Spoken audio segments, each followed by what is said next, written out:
우리 국민 2명이 탑승한 선박이 지난 17일 예멘의 카마란 섬 인근에서 후티 반군 세력에게 납치되었다는 소식을 듣고 국민들께서 정말 많이 놀라셨을 것입니다. 다행히도 석방이 되었습니다. 이런 일을 계기로 앞으로 우리 해외에서 일하는 근로자들의 안전 지키는 일 다시 한번 경각심을 갖고 잘 챙겨나가도록 그렇게 하겠습니다. 어제 저녁 문재인 대통령이 국민과의 대화를 했습니다. 청와대가 준비한 내용만 일방적으로 전달한 쇼라고들 합니다. 저도 그렇게 생각합니다. 파탄 직전의 경제로 인해서 국민들의 고통과 분노가 참으로 하늘을 찌르고 있는데 조금도 이런 국민들의 고통과 분노에 대한 답이 담기지를 않았습니다. 대통령의 말과 달리 우리는 지금 안보 파탄, 정말 파탄 지경에 이른 안보, 그리고 경제 파탄, 자유민주주의의 와해를 눈앞에 두고 있습니다. 먼저 안보 파탄 상황에 대해서 말씀드리겠습니다. 지소미아의 종료가 사흘 앞으로 다가왔지만은 아무런 상황 변화가 없습니다. 이대로 가면 지소미아가 최종적으로 파기되고 한미일 삼각 안보 협력이 붕괴될 뿐만 아니라 그 결과 한미 동맹도 파탄 위기에 놓이게 될 것입니다.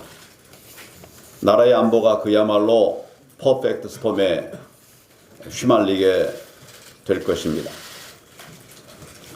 미국은 지소미아 문제를 인도태평양 전략의 맥락 속에서 한미동맹의 핵심적인 문제로 보고 지속적으로 우리 정부에 연장을 요청해 왔습니다. 한국 정부가 이를 끝내 거부할 경우에 미국 정부는 동맹국으로서의 한국에 대한 신뢰를 거두고 현재의 한미동맹에 중대한 수정을 가할지도 모른다고 하는 우려들이 정말 큽니다. 지금도 미국 정부는 우리 정부에게 방위비 분담액을 5배 증액할 것을 요구하고 있습니다. 이것은 분명히 너무나 과도한 요구입니다. 그러나 우리가 지소미아 연장을 거부할 경우 미국을 어떻게 설득할 수가 있겠습니까? 미국 정부가 지소미아 파기와 연계해서 한국에 대해서 무역제재법을 적용할 경우에 우리의 자동차, 반도체, 조선산업 등이 큰 타격을 받을 수 있다고 하는 걱정 많습니다. 지소미아 파기는 극단적으로는 미군 철수 논의로 이어져서 결국 안보 불안에 따라서 금융시장과 경제 일반에 엄청난 혼란을 초래할 수도 있습니다. 지소미아 파기가 한미 동맹 위기, 안보 위기, 나아가서 경제 위기로 연쇄 반응을 일으키게 된다는 이야기입니다. 심각한 국가적 재난이 우려됩니다. 문재인 대통령이 과연 누구를 위해서 지소미아를 파기하려고 하는지 이해할 수 없습니다. 달콤한 말로 지지층을 결집시키기 위해서 국익을 훼손하고 국운을 기울게 하려는 것 아닙니까?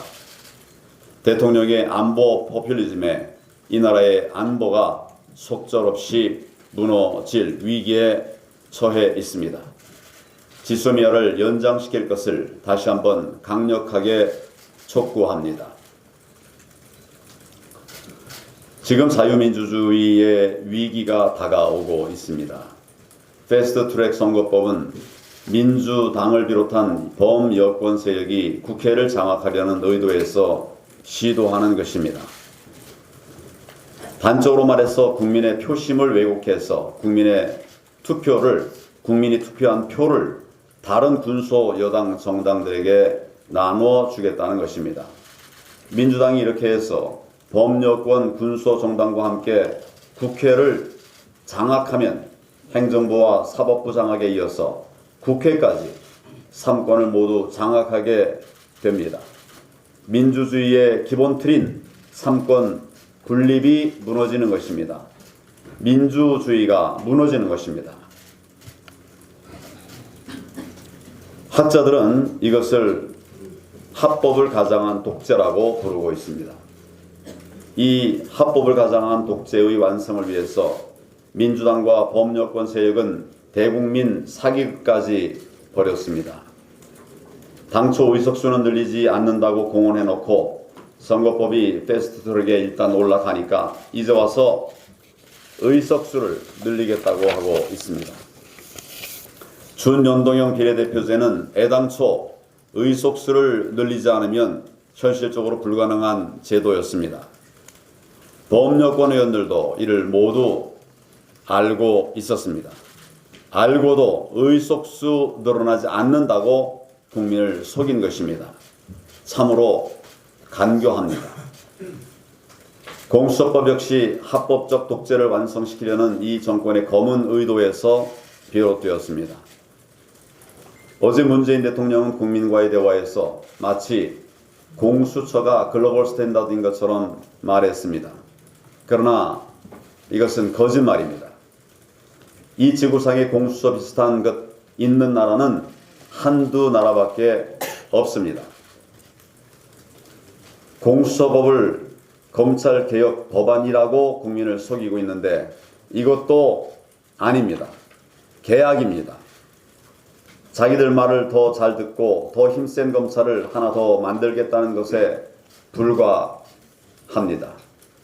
문재인 대통령은 검찰 권력을 견제하기 위해서 공수처가 필요하다고 하지만은 검찰 위에 있는 공수처는 대통령이 쥐고 있는 것입니다.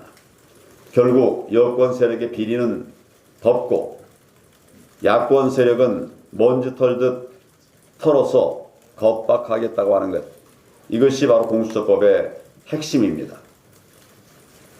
검찰은 이미 조국 수사를 통해서 자기 개혁의 능력과 의지를 국민에게 보여주었습니다.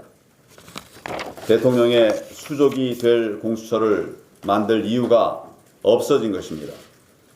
여당 대표의 100년 집권론은 선거법과 공수처법을 통해서 100년 독재를 하겠다는 그런 소리의 다름 아닙니다. 저는 이러한 중대한 국가적 위기의 탈출구를 모색하고자 그저께 문재인 대통령에게 긴급 회동을 제의했습니다. 하지만 청와대는 시간이 없다는 이유로 이를 거부했습니다. 나라의 운명이 걸려있는 이 문제들보다 더 중요한 문제가 어디 있겠습니까? 정말 시간이 없는 것은 이 나라, 이 국민입니다.